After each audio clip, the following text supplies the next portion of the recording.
네, 이번에는 마이크로와 종목 섹터, 종목 뭐 이런 얘기 조금 더 이어가 볼까 합니다. 1월 4일 월요일 오늘 개장은 10시입니다. 착각은 조금 하지 마시고 다 아시겠지만 한 번 더 고지를 해드렸고 자 조금 더 디테일한 얘기를 하기 위해서 두 분 또 나와 계십니다. MBN골드의 김영민 매니저와 IBK투자증권 분당센터 정경민 차장입니다. 어서 들러오십시오. 자, 뭐 새해 인사는 우린 또 구정이 있기 때문에 한번 뒤로 수년하고 뭐부터 갈까요? 어느 분이 먼저 손 들고 얘기하시겠습니까? 오늘 차장님 먼저 한번 그래요. 오, 독특하네. 예. 오늘 너 먼저 얘기하라고. 예. 정경민 항상 차장이. 제가 이제 기회를 많이 뺏은 것 같아가지고. 야, 새해 들어서 네. 양보에. 빼주셔도 되는데. 네. 자, 오늘 뭐 주목할 만한 키워드 주제는 이거예요. 사실 그래서 2021년도 주목 키워드 뭡니까? 일단 이것도 아까 좀 유의하셨던 부분인데 형이상학적이 될 수도 있겠습니다만 결국에는 좀 정책이 아닌가 싶습니다. 정책? 예, 정책이에요. 그냥 키워드 약간 뭉뚱그려서 얘기를 한다 그러면 이제 정책이 되겠고 그거를 조금 찾아 들어가 본다고 한다면 역시 이제 미국의 새로운 정부가 어디다가 돈을 쏟아 부을 것이고 그 이제 낙수 효과가 우리나라의 어떤 섹터에 영향을 줄 것인가 이게 이제 가장 중요한 부분인 것 같고 그리고 이제 또 강력하게 미국의 그 제재를 어떤 식으로 하느냐에 따라서 이제 우리 시장으로 들어오는 돈이 물꼬를 제대로 따라서 들어올 것인가 이게 좀 결론이 아닌가 좀 생각이 듭니다. 어쨌든 지금은 이 코로나 상황에서 이 실물 경기와 또 이 자본시장의 경기가 가장 크게 차이가 엄청나게 좀 차이가 많이 나고 있는데 가장 큰 이유라고 본다 그러면 역시 좀 정책에 연동되는 유동성이 아닌가라는 생각이 듭니다. 개인적으로는요.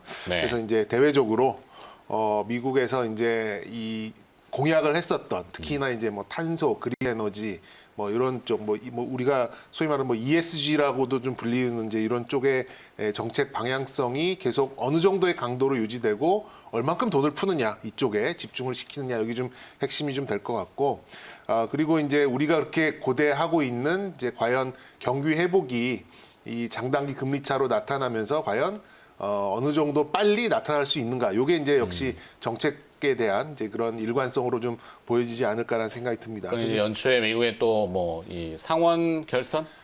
맞죠? 조지아? 5일이죠? 네, 네, 5일이죠. 5일 날 1월 5일 내일이네요, 내일. 내일입니다. 네. 예. 조지아주라고 하는데 네. 만약에 상원까지 민주당이 다 차지한다면 이제 그야말로 블루웨이브 이게 이제 양면이긴 한데 네. 뭐 아까 이제 교수님들 나오셨을 때 미국의 이제 바이든 체제에서의 대기업을 규제하는 독과점이라든지 네. 증세라든지 이런 안 좋은 면도 있지만 긍정의 측면은 이제 더 추가 부양책이잖아요. 그래서 돼봐야 합니다. 그러니까 물론 지금은 약간 이제 그쪽에서는 견제를 할 수 있는 공화당 쪽이 잡는 게 조금 증시에는 유리하지 않을까라고 전망은 했습니다만 뭐 그거는 네. 돼봐야 아는 부분이고요. 결국에는 이제 그 공약에 얼만큼 돈을 쓰느냐 우리도 그랬었잖아요. 코로나 터지고 뭐 그린 뉴딜 뭐 이런 거 정책하면서 이제 그 관련된 그 섹터 종목들 뭐 우리 뭐 태양광, 풍력 이런 것들이 훅 치고 올라가면서 우리가 이제 1,400포인트, 1,500포인트에서 주가를 어느 정도 끌어내는 이제 좀 핵심이 좀 됐기 때문에 지금 약간 양상은 다릅니다만 이렇게 많이 올라와 있는 데서 더 비싸질 수 있을 것인가를 우리가 가늠하는 건 역시 좀 공약 사항이 어떻게 진행되고 얼만큼 돈을 풀고 과연 우리한테도 연결이 될 수 있는가 이게 좀 가장 중요한 부분이 아닌가라는 생각이 듭니다. 그래서 네, 뭐 지수 2,800포인트 이렇게 얘기하는데 뭐 그거는 상대적인 개념 아니겠어요? 상대적인 개념이죠. 지금 거래대금만 놓고 보더라도 저는 가장 중요한 부분이 이제 거래대금이라고 생각이 드는데 지금 작년 1년 전에 그 지금 1월 첫 거래일과 뭐 이제 12월 말 거래일을 이렇게 놓고 보시면 10조 내외입니다. 9조, 8조, 10조 뭐 근데 지금 뭐 35조 뭐 40조도 찍히고 이러는 그런 상황에서는 네. 자연스럽게 이제 뭐 달코 다른 얘기입니다만 뭐 리레이팅이 어떻고 그러니까 이게 자본시장에 돈이 모이면 이제 이 돈이 견인하는 인플레이션이 좀 나올 수밖에 없는 상황이고 아까 인플레 얘기도 좀 하셨는데 네. 그런 면에서 봤을 때는 시장은 또 강세 기조를 뭐 상당 부분 탄력에 의해서 가져갈 가능성이 높고 개인적으로는 이제 뭐 그간 우리가 1월 효과라 그러면서 이제 코스닥에 있었던 IT 또 바이오 이런 종목들이 기본적으로 좀 가주겠습니다만 미국의 새 정부가 나오면서 이제 특히 이제 탄소 쪽 그리고 그린 에너지 이렇게 연결되는 이 고리에 또 한 번의 좀 강세가 나올 가능성이 좀 높다라고 좀 생각이 들어서 일단 1월 시장은 코스피, 코스닥 모두 다 좋을 걸로 보고 있고요. 그리고 이제 코스닥 쪽에서는 그동안 늘 강했었던 쪽이 올해도 강할 가능성이 좀 매우 높고 그게 좀 미리 찾아와서 우리가 예고편을 12월 달에 봤다라고 생각이 들고 네. 12월 달에는 이제 사실상 삼성전자만 거의 견인을 했다라고 해도 과언이 아닌 코스피 시장도 저는 이제 그린 에너지, 그린 뉴딜 또 뭐 탄소 이런 쪽에서 또 강세를 보일 가능성이 높기 때문에 1월도 상당히 좀 좋은 장이 열릴 가능성이 매우 높다라고 좀 생각이 듭니다. 개별 종목장이 미친 듯이 연결될 것이다. 개별 종목도 가고, 예, 미친 듯이 개별 가는 종목도 표현으로. 가고, 예, 관련된 정책이라는 표현을 아젠다에 주셨지만 사실 저 좀 큰 주제이긴 하죠. 네. 이렇게 얘기하면 되죠. 거리두기 단계가 2.5단계가 2주간 또 유지되잖아요. 네. 격상을 뭐 3단계 간에 만에 했지만 그러니까 코스피 뭐 2,800포인트, 뭐 3,000 간에 만에 하지만 사실 뭐 5,000을 가도 뭐 누가 뭐라 할까? 그렇죠. 너무 세게 불렀나? 그럼 우리나라 증시가 네. 저는 한 번도 비싼 적이 없는 상황이에요. 그러니까 네. 비싼 적이 없었잖아요. 근데 한 번 정도는 좀 비싸다 느낄 정도로 한번 세게 가줬으면 좋겠다는 생각도 좀 있고 네. 그럴 가능성이 좀 높아진 게 말씀드렸던 거래대금, 유동성 이런 걸로 좀 보시면 될 것 같습니다. 네. 김혜민 저께 볼이 넘어왔습니다. 주식밖에 할 게 없다 지금. 네. 괜히 순서를 먼저 넘겨드린 것 같아요. 지금 얘기를 다 하셔가지고. 그러면 그거 다 빼고 네, 하면 사실 되잖아요. 제가 이 작가님께서 네. 내년에 이제 증시에 주목할 키워드 딱 하나만 정해달라고 하셔가지고 이제 방송하는 사람들이 너무 가혹하다. 어떻게 내년 올해 시장을 이제 딱 하나의 키워드로 정리할까? 저 같으면 주식밖에 할 게 없다 지금. 네, 그래서 제가 이제 정리한 키워드는 뭐 방금 우리 차장님이 얘기해 주신 거랑 거의 뭐 일맥상통하는 얘기인 것 같은데 뭐 돈의 맛 그리고 공매도 이렇게 이제 좀 정해봤어요. 네, 그래서 공매도가 3월이면은 이제 네. 그 시한이 또 다가오잖아요. 네. 2월인가 3월이요? 3월이죠. 네. 이번엔 풀까요? 아직 뭐 확정이 되지 않아서 뭐 그 부분도 제가 살짝 좀 언급을 좀 드리면서 안 풀 것 같은데. 네, 관련된 이슈를 얘기를 조금 해드리고 싶어요. 선거가 또 다가오잖아요. 네, 실제로 이제 3, 4월 달에 수급적인 부분도 그렇고 방금 말씀해 주셨던 것처럼 이제 서울시장 이제 보선도 이제 예정이 좀 되어 있는 상황이고 사실 네. 우리나라는 상당히 이제 뭔가 조금 변곡점이 될 수 있을 만한 시점이 한 3, 4월로 좀 보여지거든요. 그래서 저는 결론부터 말씀드리면 올해 일단 주식시장은 1분기 때 뭔가 조금 승부를 보실 필요가 있다. 뭐 그런 관점이고요. 실제로 이제 작년 우리 주식시장이 그야말로 이제 코로나19로 인해서 실물 경제는 정말 큰 타격을 좀 받았지만 그에 반해 상당히 많은 유동성들이 특히 주식시장으로 이제 대거 이게 이제 그레이트 로테이션이라고 할 수 있겠죠. 네. 자금의 이제 대이동, 뭐 모든 자산 시장에 이제 돈들이 주식시장으로 이제 많이 좀 유입이 되는 그런 흐름들이 좀 나타나다 보니까 항상 유례없는 이제 유동성 랠리가 좀 펼쳐졌고요. 실제로 이제 제가 요즘에 이제 말씀드리는 것 중에 하나가 우리가 보통 이제 메이저 수급이라고 하면 기관 외국인들의 수급을 얘기를 했었잖아요. 근데 실제로 지금 우리 시장을 이제 좌지우지하는 건 어찌 보면 또 개인들의 수급이에요. 거래대금이 거의 뭐 40조 원에 육박할 정도로 상당히 이제 많이 늘어나 있는 상태고, 물론 이제 시장의 방향성을 이제 결정짓는 건 기관이라든지 외국인이라든지 우리가 이제 전통적으로 생각하던 메이저 수급일 수 있겠지만, 실제 이제 자금력으로 봤을 때는 이 개인 투자자분들의 어떤 그 지원 사격이 없다면 증시가 이제 계속 올라갈 수 없다라는 그런 생각을 이제 할 수밖에 없게 이제 만들어 준 게 딱 지난 12월 달에 시장으로 보여지거든요. 그래서 저는 해가 바뀌었지만 사실상 작년의 시장과 올해 시장이 뭐 크게 달라질 건 없다. 아까 차장님께서도 잘 말씀해 주셨던 것처럼 작년에 이미 우리가 이제 예고편을 어느 정도 좀 봤다라는 생각이 좀 들거든요. 그래서 주도주 장세가 이제 펼쳐지면서 지수에 이제 상단을 올리기 위해서 더 많은 이제 유동성들이 이제 시장에 좀 유입되기 위한 그런 이제 모멘텀이 바로 이제 정책적인 효과가 좀 될 거고요. 그래서 그런 차원에서도 지수가 이제 상승을 하면서 사실상 이제 많은 종목들이 또 대장주로 좀 등극을 하는 그런 현상들이 좀 나타나지 않을까라는 생각이 좀 들거든요. 그래서 네. 이제 가장 올해도 좀 주목을 해봐야 되는 게 개인들의 어떤 투자 심리, 그리고 이제 그 투자 심리가 호전되면서 시장에 지속적으로 유입되는 신규 자금의 유입, 바로 이 유동성 돈의 맛이라는 생각이 좀 들거든요. 네. 그리고 이제 이런 어떤 그 유동성 랠리에 가장 또 결정적인 좀 변수가 될 수 있을 만한 부분이 3월 16일로 이제 예정되어 있는 공매도가 과연 이제 재개가 될 거냐 말 거냐와 관련된 부분인 것 같아요. 시장의 예상은 어쨌든 재개는 될 거라고 보는 쪽이 이제 좀 우세한 것 같고, 다만 이제 공매도가 재개가 된다 된다라고 하더라도 그동안에 이제 많은 문제제기가 있었던 기울어진 운동장, 사실 개인 투자자분들은 공매도에 이제 접근하기가 상당히 좀 어려웠었던 그런 이제 제도적인 한계를 좀 개선하는 방향으로 아마 공매도가 좀 시행되지 않을까 이런 생각이 좀 들거든요. 개인 공매도도 이제 활성화된다. 네, 뭐 그런 이래서. 이제 관점이 좀 될 것 같고, 다만 개인들의 공매도가 활성화된다라고 하더라도 과연 우리 개인 투자자분들이 이 공매도를 얼마나 활용하실 수 있을까? 사실상 우리 개인 투자자분들이 주가가 올라가는 걸 맞추기도 힘드는데 빠지는 것도 어떻게 맞추겠어요? 결국은 또 하나의 이제 숙제가 생긴 거나 마찬가지거든요. 그래서 이 공매도 수급들이 결국에는 아무래도 이제 개인 투자자분들의 어떤 현명한 투자를 좀 저해하는 그런 요소로 이제 작용할 수 있는 가능성이 상당히 좀 높기 때문에 이 유동성 랠리의 가장 또 결정적인 변수가 될 수 있는 부분들이 3월 달로 예정되어 있는 공매도 재개다. 그래서 이와 관련된 부분들은 우리 개인 투자자분들도 제도적인 부분들이 어떻게 바뀌는지, 그리고 실제로 테크니컬하게 과연 개인 투자자분들이 이제 공매도에 참여를 한다라고 했을 때 어떤 준비가 좀 필요할지, 그런 부분들에 대해서도 미리 좀 여러분들이 숙지를 좀 하실 필요가 있다라는 걸 말씀을 좀 드려보겠습니다. 네. 자, 뭐 결국엔 종목 기업 아니에요, 기업? 기업 얘기합시다. 네. 네. 자, 하나씩 합시다. 그러면은 네. 원래 우리 일발장전에 있던 거 하나 하고. 교수님들하고 했을 때 상당히 답답해 하시는 것 같더라고요. 종목 얘기를 못해서. 아니야, 교수님들 뭐 좋은 얘기 들었죠. 네. 아니 뭐 왜 그래요? 네. 아유, 뭐하다 말았지. 자, 종목 얘기. 종목. 네. 오늘 뭐 디스플레이 이슈도 사실 있었긴 했는데, 그거는 이따가 다시 시간 봐서 한번 하도록 하고.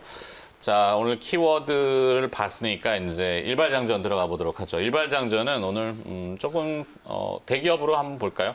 SK를 한번 더 들여다보고 싶어요. 자, 뭐 타이틀은 이제 좀 갈 때도 되지 않았니라고 반말을 제가 써놨는데 좀 가자, 네, 주가 중. SK의 그 이슈가 지난 연말에 뭐가 하나 등장을 했어요. 근데 이제 시장에 조금 워낙 그 활황이다 보니까 묻혀버렸긴 했는데, 파이자가 이 마이오반트라는 회사에 총 42억 달러의 딜을 체결을 했습니다. 마이오반트의 주가가 이제 22%가 급등했는데, 마이오반트는 전립선암하고 여성질환을 타깃으로 한 경구용 약물, 렐로골릭스라고 하는 약물을 보유한 회사입니다. 이 계약금이 6억 5천만 달러, 마일스톤 2억 달러를 포함하면 한 42억 달러, 적지 않은 금액이죠. 근데 우리나라에서는 이 소식이 묻혀버렸는데, 이 마이오반트의 대주주가 로이반트입니다. 근데 SK가 로이반트에 이제 지난해 초에 2억 달러를 투자를 해놓은 지분이 있어요. 그 로이반트하고 조인트 벤처를 설립한 상태인데, 조인트 벤처는 미국에 이제 곧 상장을 추진할 겁니다. 근데 이런 재료들은 이제 SK에 전혀 반영이 안 됐다라는 게 좀 안타깝고, 찾아보면 다 나오는데 뭐 누군가는 얘기를 또 하겠죠. 주가 오르면 얘기할 겁니다.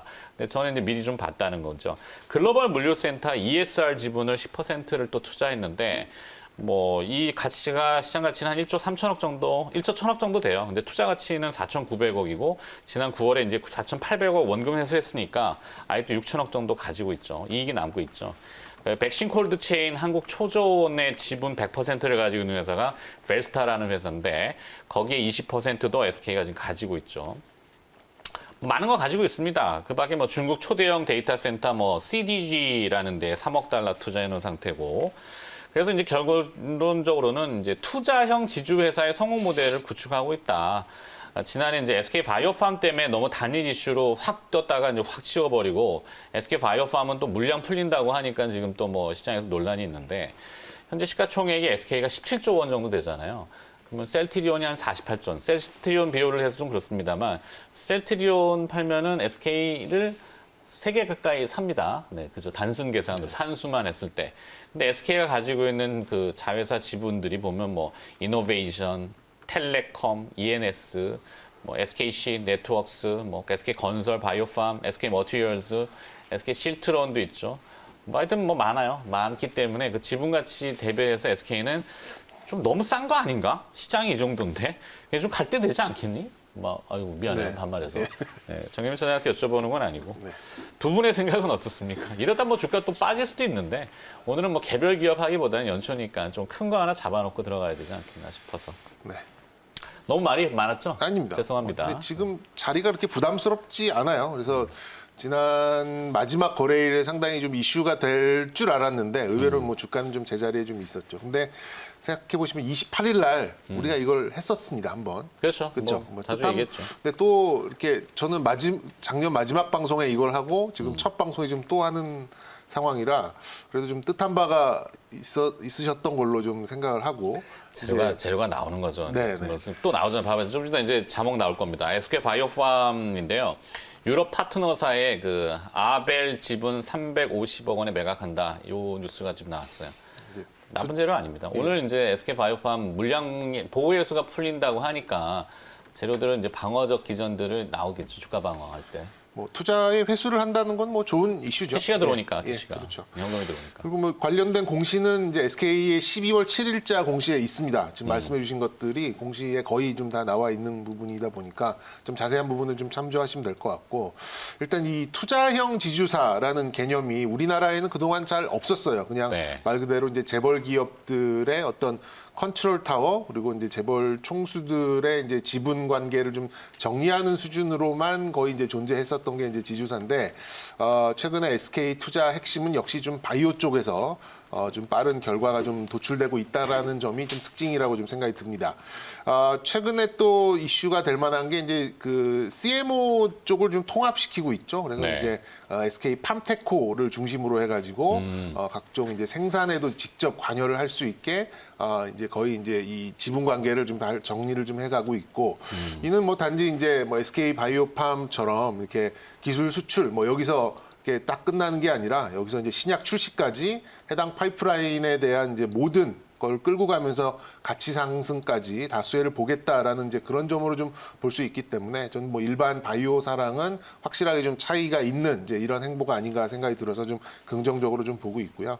아까도 좀 써 있었던 부분이 있는데 이제 12월 초에 수소사업단 추진단, 수소사업 추진단, 에코수소, 요거를- ENS, 네네. SK ENS. 요거를 이제 신설을 해서 이제 이노베이션하고 이제 ENS 전문 인력으로 이제 구성된 TF를 좀 출범시켰는데 이게 저렇게 보시면 돼요. 뭐 지금 거의 매년 1조가 넘는 현금 유입이 있잖아요. 이제 네. 배당금이나 뭐 이런 걸로 제가 볼 때는 M&A 쪽으로 가는 것 같습니다. 예, 뭐 그러니까 뭐 한 20명 남짓한 이제 TF를 꾸렸겠죠. 그렇게 본다면 이쪽 수소 쪽에 또 진출 의지도 확실하게 좀 보여주는 것 같고 그래서 아까도 언급을 드렸습니다만 지금 SK의 자리는 그렇게 부담스럽지 않는 이제 그런 상황이고 현재 이슈는 주가에 크게 녹아 있지 않은 것 같아요. 그냥 다른 이제 자회사들의 가치만 보더라도 뭐 현재 뭐 한 20조 밑에 주가는 그렇게 부담스러운 자리는 아니다라고 계속해서 말씀드리고 싶고 아직 이런 이슈들이 주가에는 녹지 않아 있다 이렇게 좀 보면 좋겠습니다. 그래서 좀 대형주 중에서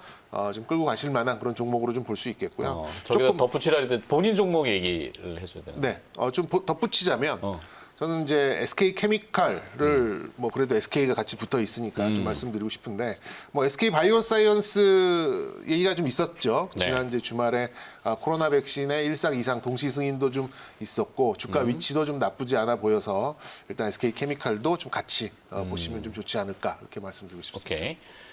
본인 기업은 좀 이따 그럼 다시. 네.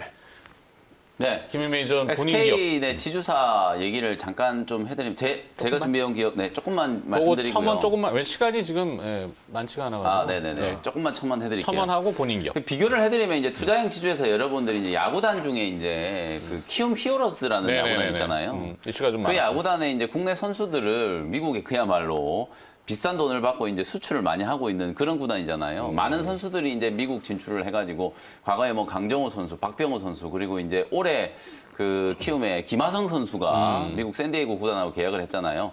그런 계약하고 그런 개념하고 비슷한 개념이라고 생각을 하시면 될 것 네. 같아요. 그러니까 이 지주사가 단순히 그냥 지배구조상의 정점에 있는 그냥 지분만 들고 있는 회사로서의 역할이 아니라 실제로 이제 그룹이 나아가야 될 방향을 이제 제시를 해주고 있다라는 거죠. 바이오 쪽 그리고 이제 수소 쪽도 잘 말씀해 주셨던 것처럼 미래 이제 신성장 동력으로 이제 SK 그룹이 어느 곳에 이제 방점을 두고 투자를 해 나갈 건지를 이제 SK의 행보를 보면 이제 누구나 다 이제 알 수가 있기 때문에 그런 네. 부분들과 관련해서 분명히 이제 투자의 관점으로 한번 적용을 그 접근을 한번 해보실 수 있는 자리다라고 이제 전 간단하게 좀 말씀을 좀 드리고요. 오케이. 네, 시간 관계상 이제 제가 준비해온 종목을 간단하게 한번 소개를 좀 해드려 보도록 하겠습니다. 뭘 준비하셨습니까? 역시나 이제 2021년 첫 거래에 뭐 올해 이제 주목해 볼 만한 종목으로 한 종목을 이제 좀 선정을 해왔는데요. 네. 제가 이제 준비해온 종목은 MC넥스라는 MC넥스. 종목이에요. 사실은 이제 네페스라는 종목을 하려고 하다가 지난 금요일 날, 지난 수요일이었죠. 이제 폐장일 날 어마어마하게 이제 급등이 좀 나왔기 때문에 아하. 사실 이제 조금 대응될 수 있는 종목 중에 하나로 이제 MC넥스라는 종목을 좀 준비를 해왔고요. 네. 여전히 이제 올해도 IT가 이제 주도를 하는 장세를 좀 여러분들이 준비를 하셔야 되고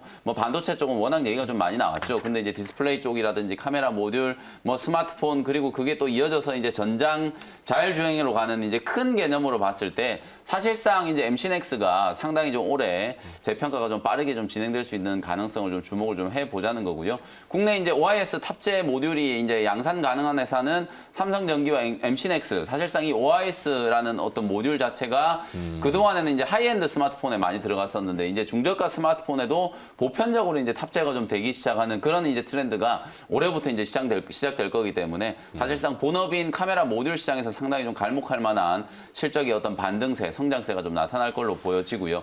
전장용 카메라 사실은 제가 이제 올해 또 주목해야 될 키워드 중에 하나는 전장이라는 생각이 들거든요. 과거에 우리가 전장이라고 하면 그냥 자동차 부품 정도로 이제 생각을 했지만 실제로 이제 대형 이제 IT 제품이 하나 생기는 거라고 보시면 되거든요. CES에 물론 우리나라 이제 현대차는 요번에 참가를 하진 않지만 뭐 글로벌 많은 이제 자동차 기업들이 또 CES에 출동을 해가지고 많은 이제 자동차 특히나 이제 차세대 이제 자율주행과 관련된 이제 모듈들을 선보이게 좀 될 텐데 실제로 이제 전장 쪽 카메라 모듈 특히나 이제 자동차에 들어가는 카메라 모듈 쪽에서는 MC넥스가 뭐 그야말로 국내에서는 독보적인 지위를 좀 차지하고 있다. 그리고 이제 고객사인 현대기아차 쪽으로 기존에는 이제 현대모비스를 거쳐서 이제 벤더 회사로서 이제 납품을 했었는데 바로 이제 현대기아차에 이제 직접적으로 올해부터 납품이 이제 예정이 좀 되어 있는 상황이기 때문에 수익성적인 측면에서도 상당히 좀 좋아질 수 있는 가능성이 좀 높다. 실제 1월 한 달만 놓고 보더라도 뭐 CES에서 삼성전자 이제 갤럭시 12 네. 이 갤럭시 21이 이제 S21이 출시가 좀 될 거고 그리고 자율주행과 관련된 이슈들도 CES에서 한번 부각될 수 있는 그런 가능성이 있기 때문에 뭐 모멘텀 플레이를 한다라고 하더라도 MC넥스 한번 좀 주목을 해보실 필요가 있다. 이렇게 먼저 말씀을 좀 드리겠습니다. MC넥스 좋은 회사입니다. 이 한 대여섯 가지 아이템이 있는데 뭐 얘기하기는 좀 그렇고 하여튼 지금 시가총액 7천억, 이에서 1조 원이 넘는 매출에 네. 영업이익이 한 1년에 1,800억, 2천억 가까이 나오는데 시가총액 7천억은 말이 안 된다. 저는 여기서 더블 가도 이상할 게 없다라고 그렇죠. 보기 네, 때문에 맞아요. 사실 한 1조 원 넘어가도 네, 충분히. 올해 연간 기준으로 여러분들 분명히 관심을 가지셔야 되는 기업이다. 다만 이제 1월만 놓고 보더라도 충분히 여러분들이 트레이딩 관점으로 대응 가능하다. 뭐 이렇게 맞아요. 정리를 좀 해드릴 수 오늘 있을 것 아침에 같습니다. 그 디스플레이 얘기 좀 잠깐 언급해드렸는데 새해 나오는 아이폰 신형에 이제 우리나라 고화질 OLED가 전부 탑재가 돼요. 한국 기업들한테 낭보인데 좋은 소식. 네. 애플이 이렇게 한국을 선택하는 거에 또 저기도 있을까요? MC도. 그렇겠죠. 갑시다. 오늘 종목은 뭡니까? 저도 이제 1년을 볼 만한 이제 운용 기간을 12개월로 잡고 있는 종목인데요. 1년. 좋아. 여러분들이 이제 소위 카이로 알고 있는 종목이죠. 카이. 항공우주라는 종목입니다. 항공우주. 정말 제가 공부를 좀 많이 했던 그런 한 이제 그런 종목인데 저도 제 아이들한테 좀 네. 사주고 싶은 이제 그런 종목으로 생각이 듭니다. 사실 이제 뭐 아시는 분들만 아실 것 같지만 약간 지금 바닥이군요.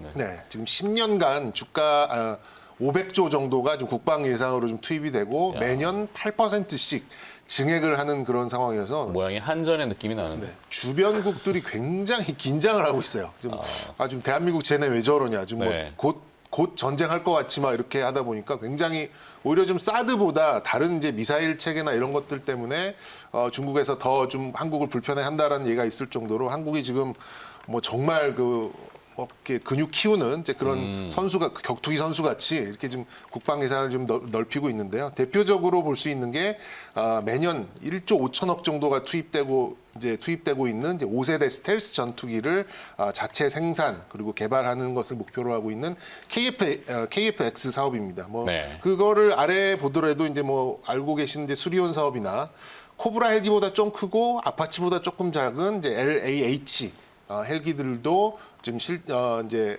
다 이제 군수 사업 쪽으로 계속해서 지금 투자가 들어가고 있기 때문에 뭐 다른 것 뭐 좀 민간 쪽에를 뭐 차치하더라도 굉장히 많은 자금들이 이 회사에 좀 들어가고 있습니다. 얼마나 그 좋은 그런 수익률을 보이고 있었다가 또 좋지 않은 얘기 때문에 지금 주가가 이렇게 좀 바닥에 와 있는 그런 상황인데요.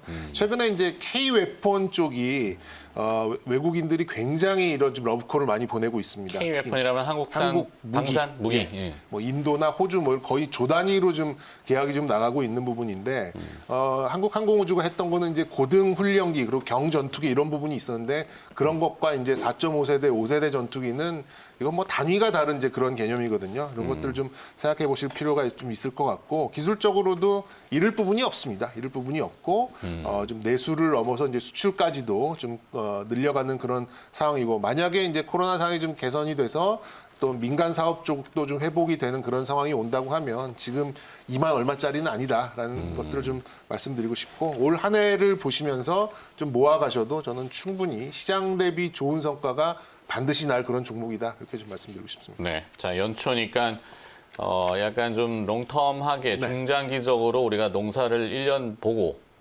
기업들을 좀 선택해 봤는데 자, 리스트 보여드리겠습니다.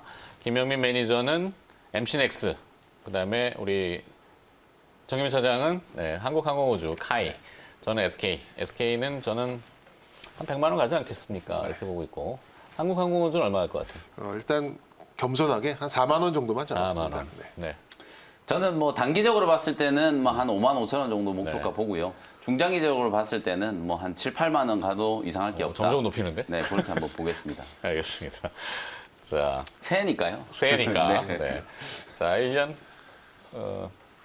참 뭐 또 남은 거 반도체 참 아까 뭐 하나 남은 거 아, 있다는데. 키워드를 제가 사실 시간이 두 혹시 개. 남으면은 하나 그래. 더 말씀을 해주셔야 돼요, 드리려고 이제- 해주셔야 아, 돼요. 지금 말씀드려도 되나요? 네네네, 괜찮아요. 키워드 이제 하나 더 준비해 온 게 이제 반도체 쪽 이슈인데요. 뭐 사실 저희가 이 자리에서 정말 많은 얘기를 했잖아요, 반도체 네, 쪽은. 그리고 아까 저는 차장님 말씀해 주신 그 표현, 이미 이제 예고편을 지난 12월 달에 이제 봤다는 게 정말 좀 정확한 표현이시라는 생각이 좀 들거든요. 특히나 이제 12월 마지막 거래일 날 후공정 쪽에 이슈가 될 만한 기업들이 그야말로 뭐 급등을 좀 했기 때문에 네. 사실상 이런 이제 외주 후공정 기업들에 대한 어떤 관심, 이게 결국은 전체 이제 반도체 시장으로 좀 이어질 거라고 보여지거든요. 그리고 실제로 이제 SK 하이닉스에서 전공정 이제 공정에다가 어닐링 장비를 이제 도입한다라는 그 이슈, 그리고 네. 후공정에 이제 네페스 같은 기업들이 이제 PLP를 필두로 해가지고 그야말로 이제 혁신을 이제 주도해 나가는 기업으로 이제 좀 주목을 받기 시작한다. 올해도 결국에는 이제 반도체가 상당히 좀 시장에 중요한 좀 이슈가 좀 될 거다라는 생각에서 뭐 서브 키워드로 제가 반도체 그 이상 사실상 이제 반도체에 좀 집중을 해야 되는 그 말씀을 좀 드리고 싶어서 다시 한번 뭐 재차 강조를 좀 해드리는 거고요. 실제로 이제 2020년 이제 전망을 이제 우리가 어떻게 했었나. 1년 조금 전에 2019년 이제 연말에 이제 사실상 2020년 시장을 이제 생각을 할 때 뭐 상고 하전이 트럼프 재선에 성공을 할 거니 뭐 반도체니 뭐 이런 이슈들이 이제 키워드로 좀 주목을 좀 받았었더라고요. 네. 올해도 마찬가지로 이제 반도체라는 이슈가 작년부터 정말 많이 좀 회자가 좀 됐었기 때문에 역시나 여러분들이 좀 반도체라는 이슈는 분명히 좀 주목을 하셔야 되고, 저는 또 이제 반도체 그 이상이라고 이제 표현을 한 이유는 반도체는 이제 누구나 다 아는 그런 이제 업종이잖아요. 그래서 그 이상 뭔가가 분명히 좀 나온다. 시장이 이제 주도 업종이 좀 새롭게 좀 발굴이 되는 그런 시점이 이제 될 거라고 보는데, 그 주인공이 이제 될 수 있을 만한 게 사실상 제가 아까 말씀드렸던 이제 전장, 자율주행 시대로 이제 가기 전에 올해 드디어 이제 그야말로 이제 전기차 시대가 올해부터 이제 시작이 된다라고 보시면 되거든요. 그럼 전기차에서 자율주행으로 넘어가는 이 시점에서 과연 이제 전장이라는 이슈가 하나의 또 새로운 산업 트렌드로 분명히 좀 주목을 좀 받을 수 있기 때문에 뭐 MLCC부터 해가지고 카메라 모듈 그리고 라이다 레이더와 같은 이런 센서 기술을 가지고 있는 기업들, 이런 기업들을 여러분들이 정말 좀 주목을 좀 해보실 필요가 있고, 그리고 이제 코로나19가 여전히 좀 끝나지 않았잖아요. 네. 그래서 결국에는 이제 CMO, 우리나라가 이제 코로나19 백신을 생산하는 어떤 전진 기지로서의 역할, 이런 것들을 좀 감안을 해봤을 때 CMO와 관련된 기업들도 계속해서 좀 관심을 좀 가져볼 필요가 있다. 그래서 반도체가 정말 중요하긴 하지만 반도체를 뛰어넘을 만한 또 새로운 섹터가 분명히 좀 시장에서 부각되지 않을까, 그런 기대감까지도 같이 한번 표현을 좀 해드리고 싶습니다. 그렇죠. 반도체도 뭐 종류는 많지만 메모리, 비메모리 있죠. 근데 올해 이제 비메모리 네. 뭐 종류 많아요. 뭐 GPU, NPU, 뭐 AP 뭐 다 네, 찾아보시면 정말 다 많습니다. 네. 신경망 반도체 뭐 이런 것도 아마 있고. 올해 하나하나 그 이제 섹터들 하나하나 좀 털어드리지 않을까 그런 그래요. 생각이 좀 듭니다. AI라는 개념도 이제 공중파에서도 뭐 연예 프로그램으로 또 만드는 것 같은데 하여튼 그것들 다 세태의 변화인 것 같고 비트코인이 있었는데 이거는 다음에 비트코인은 뭐 이렇게 연말 연초에 네. 거래가 안 되다 보니까 사람들 글로 몰려간 것 같더라고요. 네. 3만 달러 넘은 거. 네. 자, 하여튼 김현 매니저가 먼저 던져놨고 자기가 끝내놓고 이제 네. 다 했네. 네. 여기까지 듣도록 하겠습니다. 오늘 두 분 새해 첫 거래일 전에 고생해 주셨고요. IBK 투자증권 분당센터 정경민 차장, MBN 골드 김영민 매니저였습니다. 고맙습니다. 네, 감사합니다.